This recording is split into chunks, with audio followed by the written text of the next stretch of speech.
You're watching BCTV. We're all about Branford.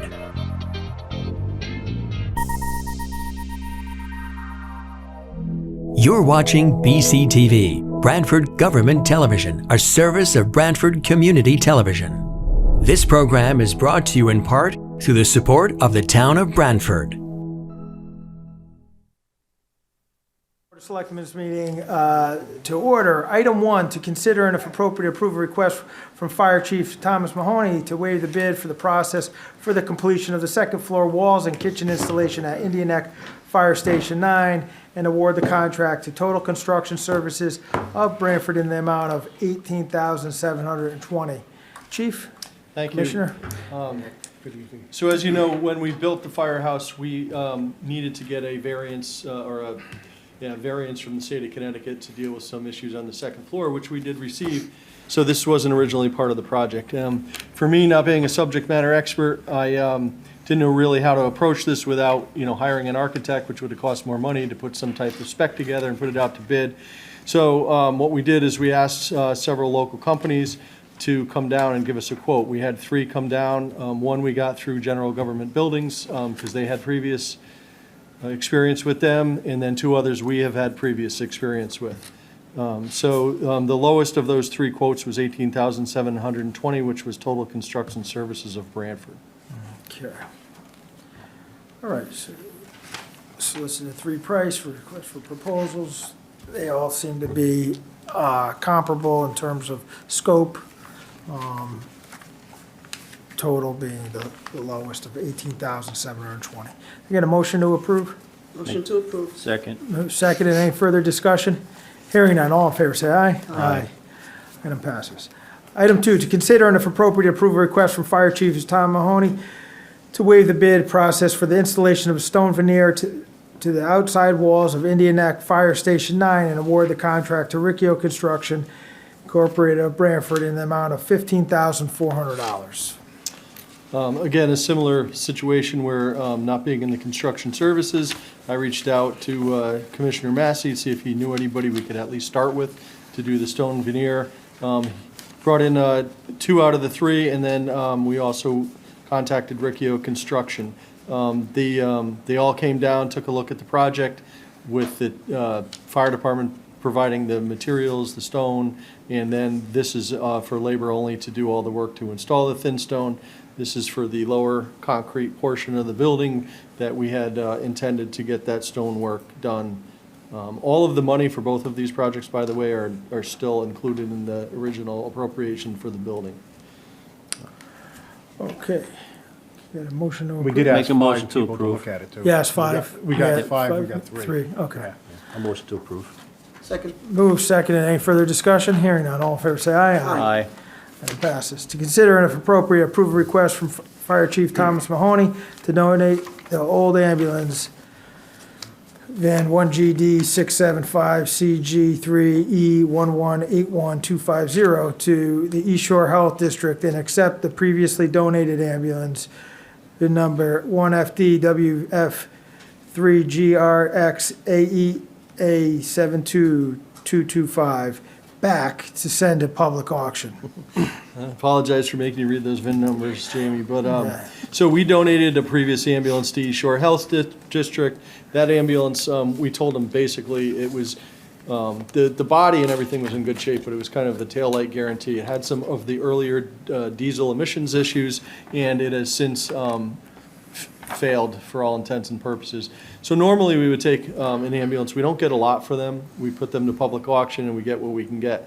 But because they're not really a town agency, we're going to kind of swap the other one that we're ready to send to public auction to them, take the other one back, so that the taxpayer will get whatever value that somebody would get from these old ambulances. Motion to approve. Second. Move second. And further discussion? Hearing none. All in favor, say aye. Aye. All right. Thank you. Thank you all. Have a good night. Thanks, Thanks, Chief. everybody. Appreciate it. Item 4, to review and discuss a petition received concerning large music events at Stony Creek Brewery. I believe, is there an individual who would like to speak on this? If not, I will read the petition. You have someone to So speak. we received the petition as well. I will also mention although I will not read all of them. They're probably received over a dozen, I think it was around 13, 14 letters on this issue as well. The Board of Selectmen received a petition. Jamie, there's one woman that wants. Okay, when you come up and you just identify yourself for the camera. Want to do that first? Yeah, sure. So the petition, summary and a background, presently permits for large music events such as Disco Biscuits held at Stony Creek Brewery Monday, October 3rd, 2022, and granted by the Branford Town Hall. These permits allow large music events with up to 1,300 attendees, sound, stage, and loud music. Action petition for we, the undersigned, are concerned citizens who urge Town Hall to no longer issue permits for large music events that disrupt neighborhoods throughout Branford and diminish the quality of life. We did this, it had a number of signatures. As I said, we did receive a number of follow-up. Just for a point of clarification, I know I did clarify this with, I believe, the petitioner, or at least one that was circulating this, who had sent this in prior to this being sent or received by the town. The town hall or the first selectman's office or the board of selectmen, we do not grant permits for this. This is not a activity that requires the event to come in and request a permit through the selectman's office or any other office within town hall. I believe I clarified that, as I said. The activity that currently is occurring there with the live music is a permissible use under their approval for the use of the property when they went through planning and zoning. However, I do recognize the fact, but let's be clear, that permissible use does not allow them to violate any ordinance, in particular the noise ordinance. I know that was a question that came up.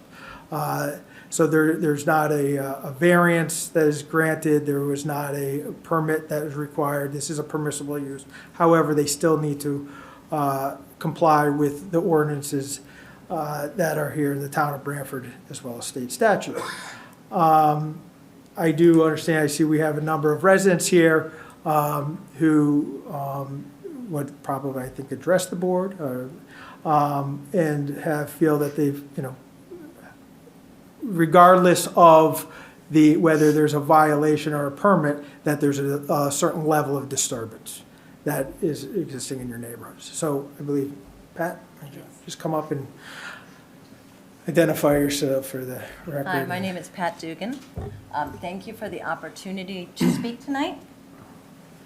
I've been a proud resident of Branford for 63 of the 65 years of my life. I have happily called Harding Avenue my home for the past 25 years. I wouldn't be here tonight if it wasn't for the excessive noise coming from the brewery on a regular basis. In 2014, Ed Crowley, founder and owner of the brewery, spoke to the planning and zoning about his vision for a brewery at 5 Indian Neck Avenue. The Branford 7 reported on this on January 16, 2014. While most that spoke at the Thursday meeting were in favor of the new brewery, some raised questions regarding the hours of operation and noise. Crowley explained that normal hours are standard daytime hours and that the tasting room may be open until about 7 or 8, but not later, so that as not to compete with some of the local bars and restaurants, which are customers. Crowley stated the noise should be no more than is experienced in the area already, such as the Lobster Shack, which has live music in the summer, and the deck at nearby Nellie Green's restaurant. For those of you who don't remember, the music at the Lobster Shack and Nellie Green's consisted of a guitar player and a singer. Since the opening of the brewery, the neighbors have heard continual music, sometimes from a guitar player and a singer, and other times from a full-blown, well-known rock band with their own soundstage and vendors selling their goods. One of my Harding Avenue neighbors has kept a log since 2016 describing what life is like with the brewery in our neighborhood. There are 55 entries. I will read you 3 entries from July of this year. Saturday, July 2. Extremely loud music with thumping bass from 2 until 5:30. Audible inside house with windows closed and air conditioner running. Music got louder and louder and more out of tune over the afternoon. Why are we forced to live with this? Monday, July 4th. Loud amplified music started at 1. By 3, it was deafening outdoors and audible inside the house with the air conditioner on and wearing sound-canceling earphones. Very heavy, booming bass. Ruined the holiday. Can't sit in the yard and talk because it's too loud. You have to yell over the music. Thursday, July 7. Extremely loud amplified music started at 6. Went until 10. Cars parked everywhere, blocking passage on our street. Can't be outside, can't even be inside. Can't talk, can't watch TV. This is not community activity. The constant noise from the brewery is ruining our lives and destroying our property values. The Disco Biscuits concert on Monday, October 3rd was the straw that broke the neighbor's back. This band, known worldwide, started rehearsing at noon. Extremely loud music traveled for miles until the show ended at 10 p.m. This band plays at large venues like Fenway Park and the Red Rocks Amphitheater. And here they were, right in our backyard on a gravel patio no bigger than a half acre. How could this happen? I was told by the police officer who came to our home that night that the brewery had a permit from the town hall, and unless things got out of hand at the concert, there was nothing that could be done. The next day, I knocked on neighbors' doors with a petition asking that permits for large music events at the brewery be turned down. There were very few neighbors who did not sign it. One of them was a woman who lives on Tool Drive. She told me that she enjoys the music from the brewery and will often bring her chair out onto her lawn to listen to the bands playing at the brewery. As I walked away, I thought, she lives in the middle of Tool Drive and can actually hear the music clearly enough to put her chair on her lawn and enjoy the music. It's that loud. I am a lover of music. I truly enjoyed the music the Lobster Shack and Nellie Green's played on weekends years ago. I don't mind a guitar player and a singer at the brewery. I actually like to hear people laughing and enjoying the Branford River from the brewery patio as I garden or relax on my back deck. However, I'm tired of the excessive noise coming from the brewery. I'm tired of Tuesday night trivia being amplified so loud that I can hear all the questions and all the answers inside my house with the windows closed.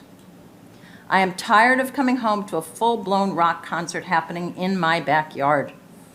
I have driven by the brewery when not one person is on the patio, yet their sound system is blaring outdoors, traveling throughout the neighborhood. I reached out to Mr. Crowley in June of 2019. I sent a letter to him applauding him for cleaning up an eyesore and using all local contractors to build the brewery. I then explained how the loud concerts negatively impacted his neighbors. I welcomed him to visit my home, sit on my deck, and listen to what I hear coming from the brewery. I never got a response. After more than 6 years in Indian Neck, it is clear that the brewery won't be a considerate neighbor and they won't adhere to the town noise ordinance. That is why I and 125 others are asking you to stop granting permits for the loud concerts at the brewery. It was never intended to be a venue for this level of music. Thank you. Thank you. Sorry, what? Yes. Would you like to? If you don't mind, I'll use this up here because I have some presents. Sure.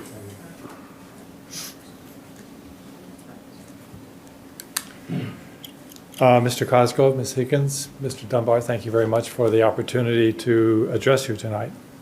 My name's John Hartwell, and I live in Sylvan Point.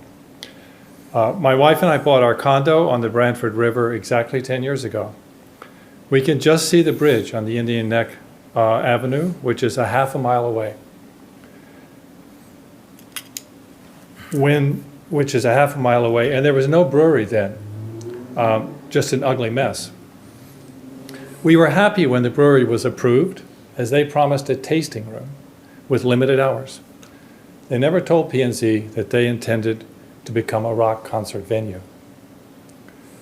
On Monday, October 3rd, we were at home trying to watch TV, and while we could clearly hear the music, what was more offensive was a heavy bass vibe coming through the house. It was truly over the top, much worse than anything we had ever experienced in the past. Finally, my wife got fed up and called the police. But she was told they have a permit. No one asked for her name. A half hour later, I called. It will finish at 9:30 and talk to town hall in the morning. The music finally stopped, literally moments before 10 p.m. I wasn't happy, so I began to investigate. I requested a call log for that night from the Records Division of the Branford Police Department. And on October 12th, I got an official call summary report. There were only 2 names. I was sure that more than 2 people had called to complain. So I followed up with Lieutenant Corangelo, who was very, very helpful. I asked her to review the audio tapes between 6:30 and 10 o'clock. And the next day, she sent me a list of 30 calls received during that time. The first person on that list was Pat Dugan, who was also one of the 2 people listed on the call summary report. So I called her, and I found out that she was already circulating a petition asking that the Board of Selectmen no longer issue permits for large music events. I offered to help. And together we collected more than 125 signatures. Now, as you can see,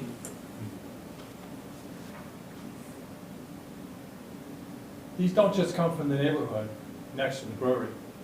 They come from all over town. They come from as far away as Short Beach and East Main Street. So this is what was experienced that night. If we have 125 people who signed the petition, and by the way, you've gotten more since that time, how many more people were really upset and angry?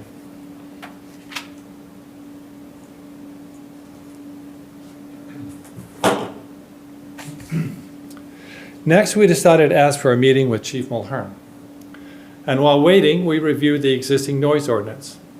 It clearly states, it is recognized that people have a right to and should be ensured an environment free from excessive sound and vibration that might jeopardize their health or safety or welfare or degrade the quality of life. The ordinance also specifies that 55 dB is the noise limit allowed up until 10 p.m.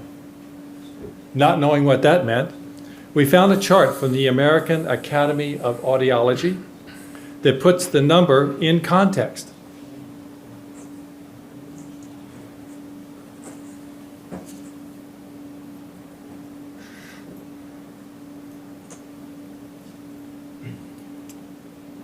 It lists a normal conversation and dishwashers at 60 dB, which is slightly, barely exceeding what's allowed in the noise ordinance. Concerts of any kind are shown at 110 dB. That's twice what's allowed. while a custom car stereo at full volume is 140 dB. That is much closer to what we experienced that night. And the American Academy of Audiology rates it as painful and dangerous.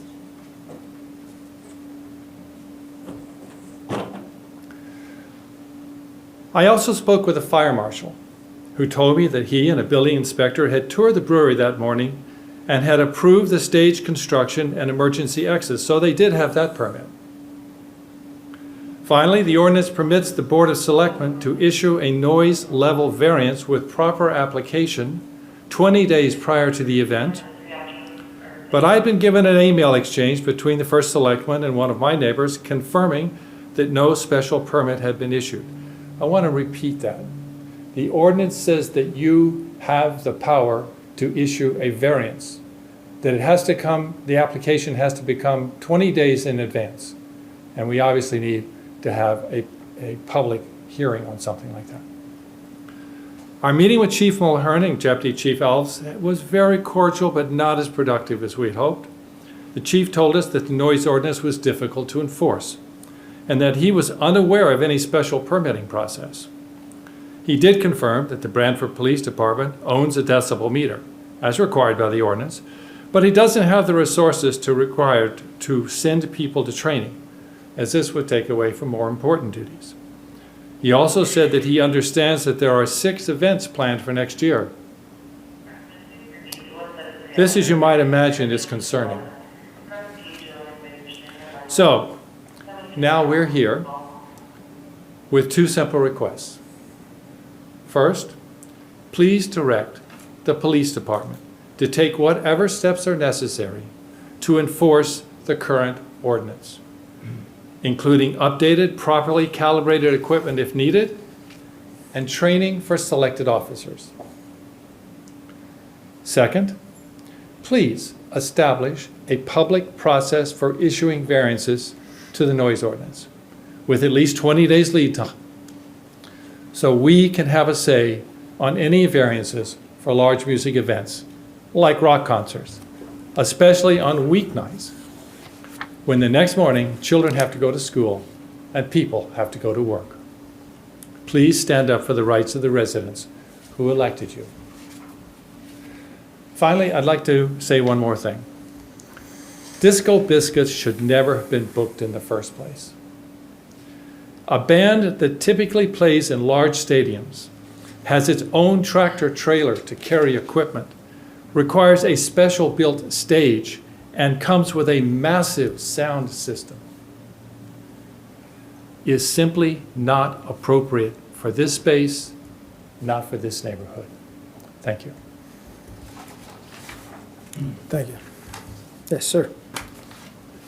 If you don't mind, my thing's only going to take about, first of all, thank you for the opportunity to Yeah. talk. I brought a very small speaker, just as to play a little bit. It's only a minute long. You don't even have to play the whole thing.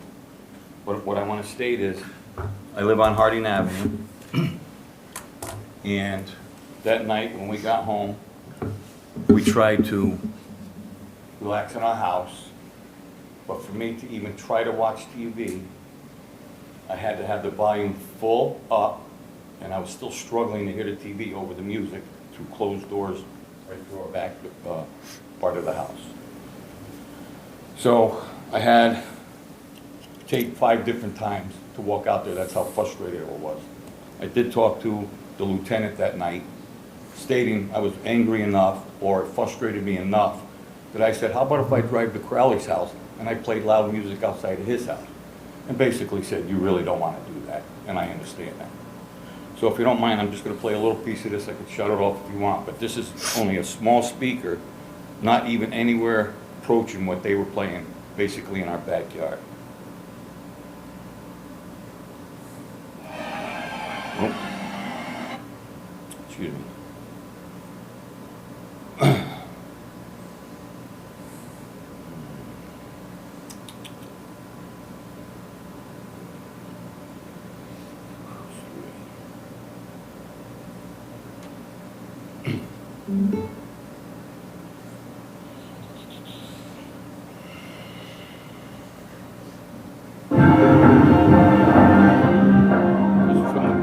my house. This is a recording from your house. From my phone. I went outside with my phone just like Yeah. this. I don't think I have to play the whole thing. You kind of get my picture. I mean, it was so loud. You couldn't even think. It's just so frustrating. It was just so frustrating, and that's what we live with. And it's not the regular music they play. It's when they do these big concerts that really blow us out of our house. Can't tell you how many times I get chased out of my own house, and I still can hear everything. So thank you for the opportunity to speak. Can I ask you a question? Yes. Where are you in relation to the exemption? I'm right on Harding Avenue. Harding? Yes. Okay, And the river's number 51. okay. And the river's in our backyard, and we're probably, I can only guess, I know 8 to 1,000 feet away from it. Okay, that's what thank you.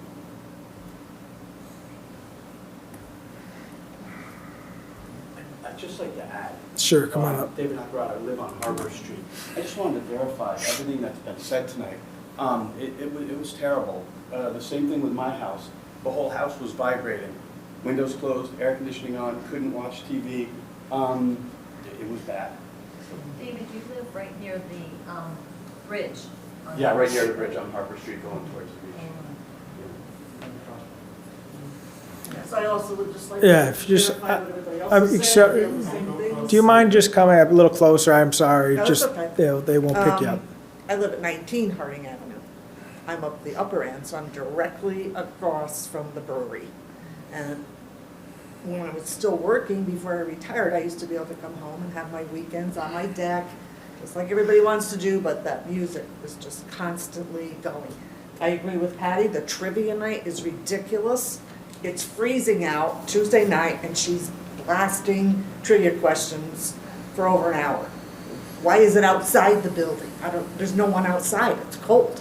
They're all inside, but the speakers are all outside.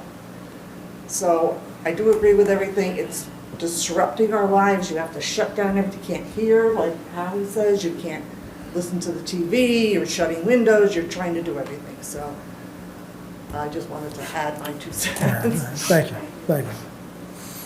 Sure, come on, sure. Hello, my name is Peter Augustak. I live on Fairlawn Avenue, which is about, I want to say about 2,000 feet from the brewery in direct line. And I just want to confirm what everybody was saying here. This has been a problem throughout the years, especially that night. That night was special. There was something about that music that made me walk out towards the bridge. I went to the bridge, I was just shaking my head in disbelief what is going on and how this kind of event is allowed in the neighborhood. You know, this is a residential neighborhood, and somehow this is not the way to live, you know. And again, just want to thank you for this opportunity. Very well said. Thank you very much for bringing this up. Thank you. Anyone? Sure. Good evening. My name's Preston Maynard, and I live at 24 Terhune Avenue, so just up to the north of Indian Neck. You know, I'm somewhat of a newcomer. I've been there about 10 years. The brewery was built right after I moved in, and I thought, oh, this is really great, you know, to have this local tap room, whatever. And I like going there. I take my friends out of town over there. I've been to work parties there. I've been to a wedding there.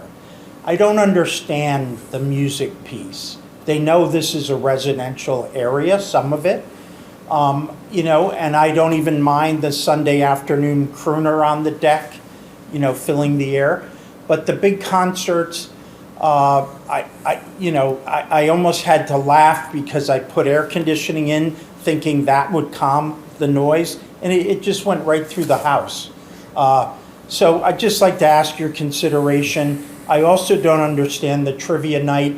They do it inside, but they don't have a way to disconnect the outside speakers. So we get all the trivia questions through the year. It's just simple stuff. I've called, I've complained to them. Sometimes they turn it down, but a lot of times they don't. But I'm not against the brewery, but it is people like us that all live there that have to, you know, get up in the morning or put our kids to bed at night, whatever. So thank you.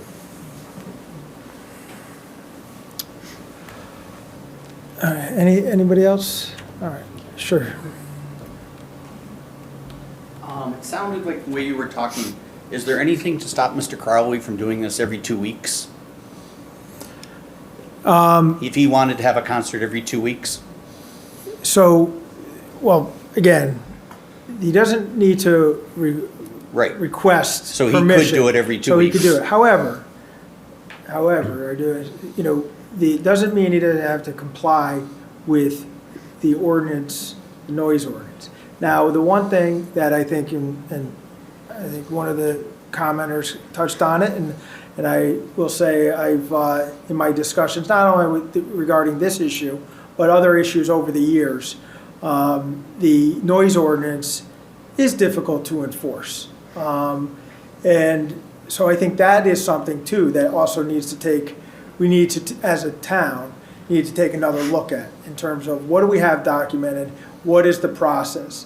Now, I think one of the requests from, I believe it was Mr. Hartwell had, I believe he was speaking on behalf of the group that signed the petition, where there were really two requests to ensure that the police department has the training and the equipment in order to enforce. But I think we do also need to look beyond that. I think we do really need to take a look at the current ordinance that's in place to make sure that I think that's important just as much as training and equipment, that the language is there. The other, you requested to have a clear process where a variance is requested. Once again, I just want to fall back to these, events. They're not coming for a variance. They're not coming for a permit. So I think that, we need to take a look at, because if live music is allowed, again, not only in this location, but other locations, I think that brings into question, when does it violate when is it an exceedance of the local noise decibel level? Well, one issue too is that the crowd has realized is they can sit on the Indian Neck Ave Bridge Yeah. with chairs and coolers No, and not pay for the ticket and just listen to the music. Yeah, understood. I think also, even from some of the commenters tonight, some of the comments that were part of the petition, as well as some letters that I have read, I think there seems to be varying degrees, right? There seems to be it's whether it's the time of day, the length, as well as the level. I think we even heard it tonight from a few. I don't mind if there's acoustic music going on, and there's music I could still hear from my house. But or I've heard in some letters, hey, I can expect some noise or music being played on a weekend or a Friday night. However, Monday through Thursday, they're not a favor. So I think even with those who signed the petition, I think there's varying degrees of disturbance that goes on. I will say this: the October 3rd, because I've fielded calls in the past. That's I think in terms of people who have expressed concern with the activity. Like I said, not only this place at this location, but other locations over the 10 years I've been here. I will say this particular night, October 3rd, would seem to spur this petition. I did the following day, and I think I've talked to some people in this room, saying, listen, I contacted the owner directly after the day or two after the event, because I said something was different, because it wasn't just across the harbor, it was a little bit, or the river, it was further down. So I said something was different with this particular event as compared to other events that had taken place over. And I said, I think, that we need to take a look at it. And I think there's a combination. I think there's a combination of, not only, again, conditions, weather conditions play a part of it. You mentioned about wind going a certain way, it's going, bouncing off the water, going further down the river, as well as, what was the level of this band compared to bands, the noise level as compared to the past, right? Something was different here. And I think, that's where we need to have, again, I think looking at the noise ordinance, the enforceability of the noise ordinance, but I also think from what I hear, we need to have a discussion with, and I don't know if you've reached out to them or connected with them, but I know somebody had mentioned they reached out a couple years ago, but it seems like there are some things here that can be addressed, when you're getting into not only this event, but the trivia night with the amplification of the trivia questions outdoors. That's something that may not trigger or exceed a noise ordinance because you're measuring the noise ordinance from where the complaint is happening, but it still triggers a disturbance. So that is something that, perhaps be willing to follow up with the property owner, or I don't know if this group has tried since, to try to address some of these other issues. Because some of these may not be a violation, and you're still going to have an issue that needs to be dealt with. So a couple of things, if I might. Sure. The noise ordinance is very clear. It was written in 1989. It was approved by the Department of Environmental Protection at that time. It's very well crafted, and it's very clear that anything above 55 dB up until 10 o'clock at night, and then anything above 45 dB after 10 o'clock at night is a violation. So I'm not sure why this is difficult to enforce. The police have a noise meter. They can go and measure the noise on the property where it's being received, which is what the ordinance says. They can measure it, and then they can go to the people making the noise and they say, turn it down. And I know that that's happened in the past, and that should be a pretty easy standard. Now, is that noise ordinance appropriate? I actually think that it needs to be strengthened. I don't think that because daytime is up to 10 o'clock at night. Well, from my point of view, 10 o'clock at night may be okay on a weekend in the summer when it's light outside and people are having a good time. It is not okay on a nighttime in the middle of the winter or in the fall or whatever. So I would in fact want to go to P&Z and see if we can get some revision there. The other thing in that ordinance, which is I think lacking, is that the fine is $50. And certainly in an environment where Mr. Crowley had 1,000 people there paying a minimum of $45 each for that band, $50 is not going to be any kind of impediment. So in my fact, if we want to talk about the ordinance at the P&Z, not at P&Z, I'm sorry, at the RTM, let's have that discussion because I think the ordinance could be strengthened. But enforcing it as it is should not be that difficult. You ask about Mr. Crowley. He reached out to me a couple of days ago through a friend, and we've agreed to set up a meeting with him after this meeting tonight because we wanted it on the public record what everybody had to say. So he says he wants to resolve the issue. From our point of view, it's quite simple. Shut down the loudspeakers outside, especially in the week, during the week. Don't bring any more bands in like Disco Biscuits or anything remotely similar to them. They're completely inappropriate in that space. So if he wants to work with us in that regard, great, because we didn't want to come here tonight. We don't want to experience anything like this ever again. So yes, we definitely want to work with Mr. Crowley, but we also wanted to be very clear about what the ordinance is, what the lack of enforcement has been up until this point, with the lack of having a process. You say there's no process, that's on you. You should be putting together a process because it's in the ordinance. The ordinance says very clearly that you have the ability to issue a variance. So, well, to be clear, I didn't say that we don't have a process. What I'm saying is to have whether it's Stony Creek Brewery or any other, restaurant, bar, event in town, and many of them, as you know, during come spring through fall, have outdoor music. They do not come forward for a permit. That's what I said. The town, they do, but they're not required to have it. No, let's be clear, because that's an important distinction.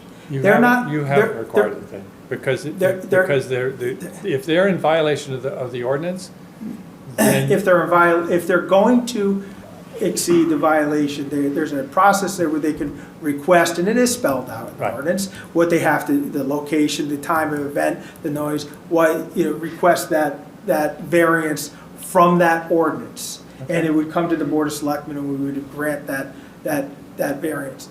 What was stated multiple times is stop issuing permits for this activity. And I think that's an important distinction, that this board or the town hall is not issuing permits for that activity. That activity is occurring under an allowable use of that space.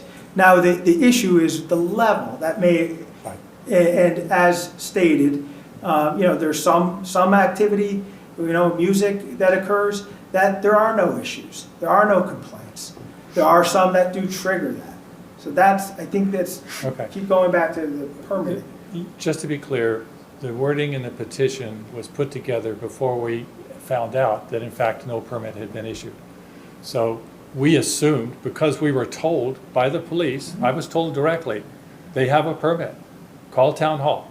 So we were operating under the assumption that you had issued a permit. When we looked into the matter, we found out that you had not. No, I know, that's what, fine. So- I responded in an email You to did. you saying that there was To no my neighbor, permit but issue. that's, yes, And you were on it. yes. Thank you. So, absolutely. We want to resolve this. We definitely want to resolve this. We really don't want to come back and have to talk about this again. So Yeah. hopefully with Mr. Crowley, we'll be able to work it out. Well, hopefully, I agree. Jamie, just one more thing briefly. The police officer that came to our home gave me that information, and I thought he was knowledgeable and was speaking the truth or knew the law, and therefore that's how I based the petition. No, listen, I understand, I that's did why, research. He's a I police officer. understand that, and I understand, that's why I said after, I think at the beginning, I said, I know this, because you look at the dates, this started circulating October 4th. Yep. I didn't respond to that, I think there was a call came in, and plus another email, was probably a day or two after this, so I acknowledged that at the beginning, saying prior to this coming to us. And so the petition that's before this body is for us to no longer issue any permits. And what I'm saying is we don't issue permits. But I do recognize, I want to give some consideration and hear what each of you had to say. I mean, although we don't issue permits, there's an issue there that's just, that the neighborhood is being impacted, and you feel strongly about that. So we'll work on how we can address it. Sounds like there's a potential meeting with the property owner, but I think we as a town need to kind of address this even outside of this particular issue, because it has come up with that. Selectman, did you have something to say? I'm sorry. No, I mean, I've read through all of these CAD comments, and, if you look at these things on paper, it looks like there really isn't an issue, because there's a lot of human into these decisions. I can go to a neighborhood and listen to something and say, hey, I think this is fine, where in reality it's not. I think it would go a long way, which you've already started, but a little more dialogue with the police department, and come up with a method that when some of these events come up, ask for the machine so that you yourselves know and they know what the level is. Because a lot of times these levels are being, we'll send someone into a neighborhood, and I did it for 38 years. You go into a neighborhood, not everybody has a noise meter in their car. You just don't. But there's confusion sometimes at the acceptable levels by humans, by each one of us. My acceptability going into your neighborhood on any given night might be way off, because I'm just listening to it from a distance, when in reality, your windows are bouncing. And I think they need to see on those meters all the time, because I read all these things, and the meter might have been used a couple of times. It really probably doesn't give a true representation of what you were going through. So they can certainly assist, just work with them on that too, because if the ordinance needs to be tweaked, those are the things that you're going to need to tweak it. If the noise, ordinance is too high, for you to have a comfort of living, then they may need to address it and lower it, like, was said. Those are little things, because in order to make change, you have to have something to go by, and I think that'll go a long way, and it's nothing you have to do. You just make that simple request to them, and all the years I've been there, they've been very receptive to quality of life issues, and I can see them continuing that. And that's what this is. It's a quality of life issue. Your quality of life is not where you want it to be, and I think everyone needs to try to find a way to put it there.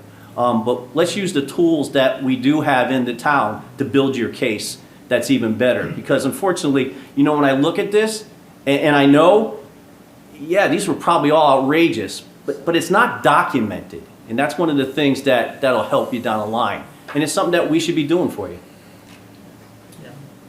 Ray, Just so you know, I'm sorry, the sort of incremental approach, like before the pandemic, I would call over there, they'd say, okay, and sometimes they'd turn it down, sometimes they wouldn't. If they didn't, I'd call the police officer would come out, he'd go over there and they turned it down.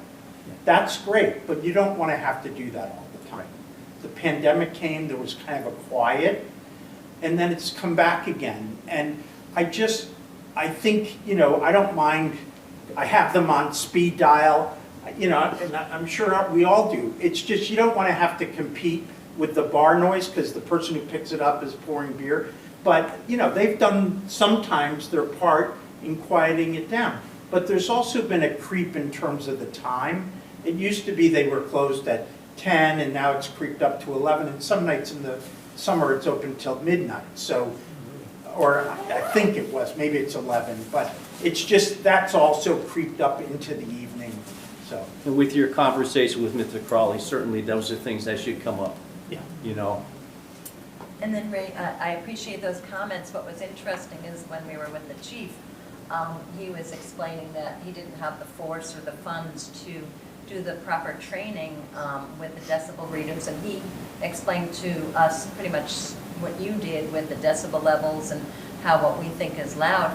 But the ending was really strange because he said to us, you can get a decibel reader on your phone. And I thought, I know there are apps for that, but wait a second. So you don't have the time or the funds to train your police officers to use these, but you want us to get apps and then monitor and then call. It was just a very odd ending. In my new position, I'm still not going to speak for the chief or anything else like that. But I will say this, there are some times that when people say things, it's because of a particular time period that they're speaking to you on. Around that time, I know the whole department was in training. But I'm sure that between the first selectman, the board, and the RTM, if there are funds needed to take care of particular training, to take care of a quality of life issue, that I'm sure this town would come through with that. Just one more quick thing. I think you guys spoke pretty good tonight about what we're trying to do. But I think the town has to step in a little bit in reference to, and you spoke about trying to do something, but try to bring something forward. So if I get a meter, then it comes down to later on when we're sitting here a year later, when was the last time it was calibrated? Who did the calibration? You shouldn't have to get a meter. Yeah. That's not, it's not, the town should be supplying and supporting whatever is needed for the police department and any other department in this town to do what they need to do to take care of quality of life issues. I personally don't see that as being an issue. Because they already have a machine that we know is calibrated. It might be a matter of just getting more people trained on it. And again, that goes through the police department, the police commission. But I don't think that's an insurmountable task to worry about. I have an app, it's really easy, just hit a button. I can't imagine a calibrated unit would be that much more difficult to use. Yeah. I do think, and again, I will have some further conversations particularly with the chief and assistant chief regarding this matter, because I've heard it too in the past that noise ordinance, despite may say it's it's well-crafted, but it's also the enforceability. I think, you've heard that in your discussions. I've heard it from the previous instance with the former chief. Also, I think, it's the point where the complaint is taking place. There's a lot of factors that go into it. I mean, one of the things that, again, not to go on another subject, but really what might not be a violation of the decibel level but was referenced by a number of people tonight, is the bass level, right? And that's something that is still going to be a disturbance, but may not exceed the decibel level, right? So these are things that I think where we need to, I don't think we're going to solve it tonight. I think we're going to, but I think there's further discussion that needs to take place. Not only, it's not only addressing this issue here. As I said, I'm looking at it even the broader context with other issues that happen across town where we have complaints. I'm sorry, did you? And again, I apologize, but I know you just come a little closer to the microphone so I can pick you up, because the BCTV won't be able to hear it. Donna Kikisiki, 27 Frank Street. When it started at 12 o'clock, I was hanging curtains. I thought there was excavation going on next door to my house, banging. I had to get off my ladder. And it didn't end until 10 o'clock. The decimal was way off. And when I went to bed, my ears were pulsating all night. That's not right. So it's the quality of life. I've been here for 72 years at the same address. So that has to stop. Thank you. All right, anybody else? Yeah, I'd like to say one more thing. Sure. Big Tim 11, I live right on Harding Avenue, like I said. So when the brewery, we've been there for over 25 years, my husband and I. So when the brewery first got its permission to open, it was as a brewery, correct? It wasn't allowed to serve food other than 2 food trucks, I believe, on the property. So how did this all transition from a brewery that makes beer to a concert venue? How are they allowed to do that? Without a permit, he can have 1,500, he can have 2,000 people there? Whatever he wants? I don't get how it transitioned to that. It's not a concert venue. So how is he allowed to do that? You said something about allowable usage of the property? Yeah, so as I believe, when they get the approval, the approval was for, yes, a brewery, and there's other activity that takes place. They had, as mentioned, a tasting room. There's going to be events, and with that, they had the allowable use to have live music. Live music Yeah. to a small, there's no Well, that's guideline, and so right. they can have a guy with a guitar, you can have a 9-piece band, I get believe that. there's different, and I believe that's really even controlled by the state with the liquor license, acoustic music, amplified music. Yeah, there's different levels. variations of liquor licenses. I really don't know what the brewery stands But for. I don't know if that has, it falls on. But on a local level for planning and zoning, they had the approved use, which has other activity that can take place there. So there could be worse Yeah. coming if they decide, I don't know. He just seems to be able to do what he wants and doesn't seem to care what it impacts. He doesn't live there. He lives in Pine Orchard, I guess, so he doesn't have to He's listen. never reached out to the neighbors. No, never. Well, hopefully, maybe This might be a starting the point. meeting that you're going to have will have a little positive result. At least he will know, he's going to know, obviously, that you all have come and have a problem and work with the community. Let's see if we can at least get it resolved to a more reasonable level, and then we'll look further down the road and to try to improve the whole process and an ordinance and whatever else we have to do.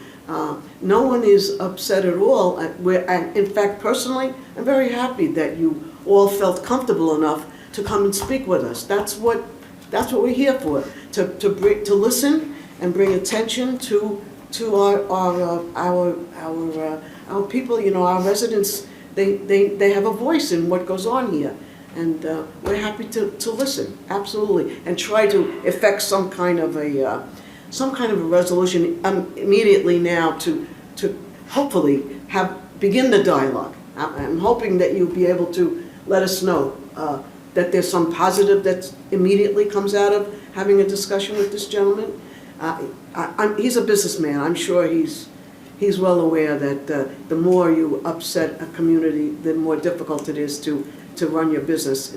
That's not a good way to do business. So hopefully we'll get some positivity out of this meeting that you will have. And maybe he'll reach out, hopefully, to Jamie and the rest of us to see what we could do Can we expect the town to do anything on this behalf, or you're just going to wait and see what happens? I said well, in terms of the ordinance and where it stands in the enforceability, I said that I would continue those conversations with the police department. That's where that belongs. To see, get to the issue of what is needed and what are the issues, right?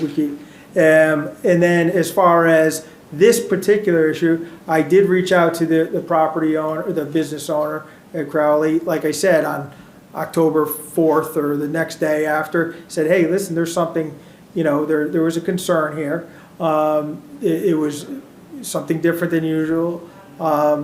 Said there was no more concerts scheduled for this year. We knew, I said, I expect that we're going to have to look to try to address some things. And again, tonight, there were some other issues that came up other than just the concerts, right? There were some other things. And as I said before, I know there was a meeting that Mr. Hartwell said he was going to have or potentially have. I'm more than willing, after this, I'll reach out to the owner and share the concerns and see if there's some way we can address some of these other issues that came up. I mean, we also, beyond just the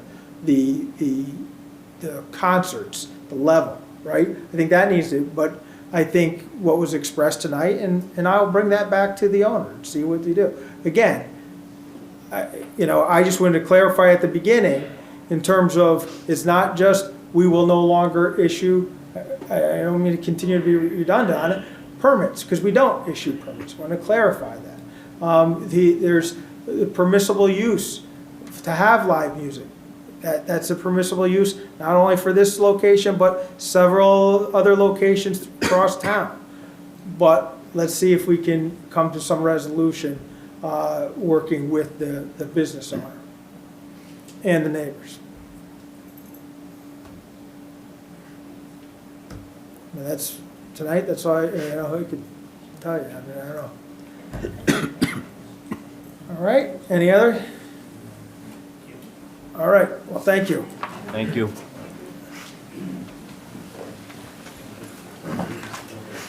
Item 5, reappointments. Parker Memorial Park, Matthew Radulski, term to expire December 31st, 2027. Motion to approve. Second. Move second, and all in favor say aye. Aye. Appointments, Human Services Board, James Teglia to fill a vacancy left by Elizabeth Haas, term to expire December 31st, 2025. Motion to approve. Second. Move second, and all in favor say aye. Aye. Green use, to consider and if appropriate, approve a request from the Branford Community Gardens for the use of the town green on Saturday, May 20th, and Saturday, September 9th, 2023, to hold a produce and plant sale from 7:30 a.m. to 2:30 p.m. Motion to approve. Second. Move second, and all in favor say aye. Aye. To consider and if appropriate, approve a request from the Society of Nepalese of America for the use of the town green on Saturday, July 15th, 2023, to hold parade, Nepalese art, music, and culture show from 9:30 a.m. to 8:30 p.m. Motion to approve. Second. Move second, and all in favor say aye. Aye. To consider and if appropriate, approve a request from the Friends of the James Blackstone Memorial Library for the use of the town green from September 14th, 2023 through September 17th, 2023 to hold an annual book sale. Motion to approve. Second. Move second, and any discussion? Hearing none, all in favor say aye. Aye. To consider and if appropriate, approve a request from Wreaths Across America to hold Smart Fest on Friday, September 29th, and Saturday, September 30th, 2023. Motion to approve. Second. Move second. All in favor, say aye. Aye.